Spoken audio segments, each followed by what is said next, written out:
In the illustrious career of Stephen Curry, two seasons stand out amongst the others. The 2016 Curry was an all-around masterpiece of evolution, scoring, and efficiency, a season worthy of the only unanimous MVP in history and acknowledged as one of the greatest offensive peaks of all time. Then there's 2021 Curry, the one that went ballistic. This Steph wasn't normal. He'd become an unstoppable threat, a danger to the league. There was no KD, no Klay, just Steph Curry and a flamethrower. Step back three, Curry, butter! He set off the smoke detector! Curry for three, it's good! Steph Curry from downtown, Curry another three, bang! Steph Curry does it again! This Steph was playing like the biggest 6'2" guard in the league, putting his entire team on his back, forcing his way into competitive basketball after back-to-back seasons of disappointment. After winning their third championship in 4 years, Golden State was showing no signs of slowing down, and a three-peat wasn't out of the question. In the offseason, they broke the internet, signing DeMarcus Cousins, turning dominance into something that just seemed unfair. But this wasn't a happy ending. Injuries derailed Golden State's chances of winning another ring. Kevin Durant tore his Achilles, and Klay Thompson tore his ACL. It was over. The Bay turned into a hospital, and the Raptors came out on top, ending the Warriors' dynastic run, along with their partnership with the Slim Reaper. Kevin Durant was heading to Brooklyn, and Klay was out for the year. And just when you could say, at least we have Steph Curry, you didn't. He's holding that left wrist. The team that was just in the finals the year prior had become the worst team in the league, and that just didn't sit quite right with Steph Curry. So he did something about it. January 3rd, 2021 marked the day the Steph Curry carry job began. Curry around Covington, past Nurkic, lay it up and in. Step back three, yes sir. To Steph, he just catches and launches a three. Like that. He's got 48. Curry from deep, 59. Why not? Steph is running into the front court. Draymond finds him another three.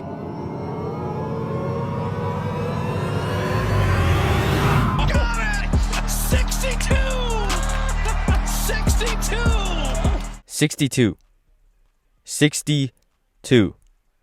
You know, it wasn't supposed to be as easy to get those quality looks now, but here he is still doing exactly that.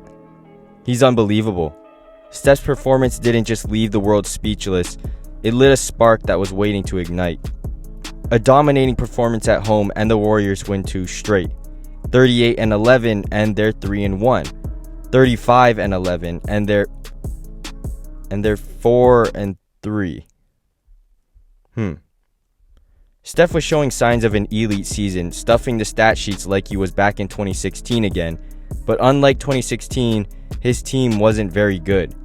They were average at best, and they needed everything out of number 30 to even have a chance at winning. Steph was moving different in the month of February. 38 points, 11 rebounds, 8 assists. 57 points, 5 assists. 40 points, 8 rebounds. It was getting crazy. Steph was in an offensive flow very few players experience, and it was happening on a nightly basis. Golden State wasn't even the Warriors anymore. It was just Steph Curry and those other guys. He was making his case as a strong MVP candidate despite being on an average team. And in terms of pure value, he was second to none. Steph was averaging 32 points a game and looked like the most unguardable player in the league. Until it happened. He shot the three and then tripped, and now those are metal stairs. Tailbone, that's pain.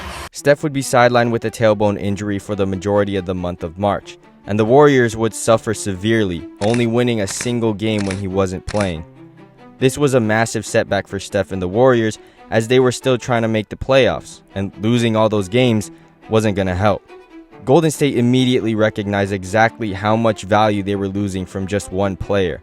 The team was completely dysfunctional and lacked any sort of real threat. They needed saving. They needed Steph Curry. It was now or never for the Warriors. They had lost so much ground they couldn't afford to not make it up. They needed the offensive insanity from Steph once again, and he gave them even more. Curry behind the back, drives, pulls back, puts up a three. Bang! Curry behind the back, puts up a three. Bang! Steph Curry again! Not Curry behind his back, flip it up and in, draw the foul! From April 6th to April 19th, Steph lit up any arena he stepped in with commanding performances. 41, 53, 42, 47, 49. His numbers were video game-like. He wasn't human. And as crazy as it is to say, the NBA looked too easy for Steph. He increased his monthly scoring average to 37 points a game on a mind-blowing 53, 46, 93 splits. And he wasn't done yet. Playoff time was just around the corner and the Warriors had to lock in. Steph didn't let up, dropping at least 30 points in every game in the month of May, aside from one 21-point outing. And he capped the season off with a bang. Moving in for a little bit of a kill here. Steph in his bag. Deep! Like the fries were at the bottom! Steph dropped an epic 46, 7, and 9 to guarantee Golden State would get 2 chances at making the playoffs. He had carried the Warriors to a play-in spot, more specifically the 8th seed. But unfortunately for Golden State, this was also the year that Steph Curry went ballistic, and it didn't matter. Steph had his work cut out for him. He would be going up against a far better team in the LeBron James and Anthony Davis-led Lakers. And yet by halftime, the Warriors didn't just look like they had a chance at winning this game, but they actually did. Neither are they. Curry, step back three. Bang! At the buzzer! Steph Curry from downtown, and the Warriors will take a 13-point lead into halftime. But this game was far from over as the Lakers would climb their way into a tied game with a minute left, and the ball found its way to LeBron James. Back up top, James puts up the three. Oh, it's gone! LeBron James from downtown! The Warriors would lose to the Lakers in the first play-in game by a heartbreaking dagger from LeBron, leaving their only hope of making the playoffs to a win over the Memphis Grizzlies. But that didn't go their way either. The Warriors fall to a young Memphis Grizzlies team immediately after. A historic offensive season had come to an end. A season so ridiculous, Steph became the only player to finish top 3 in MVP voting on an 8th-seeded team or lower. He was playing so well, the seeding of his team was partially ignored. He locked in his second career scoring title while producing unreal performances throughout the season. 1 60-point game, 3 50-point games, 11 40-point games, and 38 30-point games, totaling 53 games with over 30 points. 84% of Steph's performances was a 30-ball or more. It was a season comparable to James Harden's 2018 MVP season. The only difference was Steph was better. Not only did he average more points, shoot a better percentage from every category, but he had 6 more 30-point performances and only 1 less 50-point outing with 9 less games played. Obviously, this wasn't Harden's greatest offensive season, but it was still one good enough to grant him the MVP award. And for Steph to be playing at that level even better is a testament to how great this season was. But this season wasn't for nothing because Steph would drop the most iconic quote of his career. Bottle this up, everybody make the right strides, take advantage of the summer, and don't want to see us next year. And I think it's safe to say he was pretty right about that.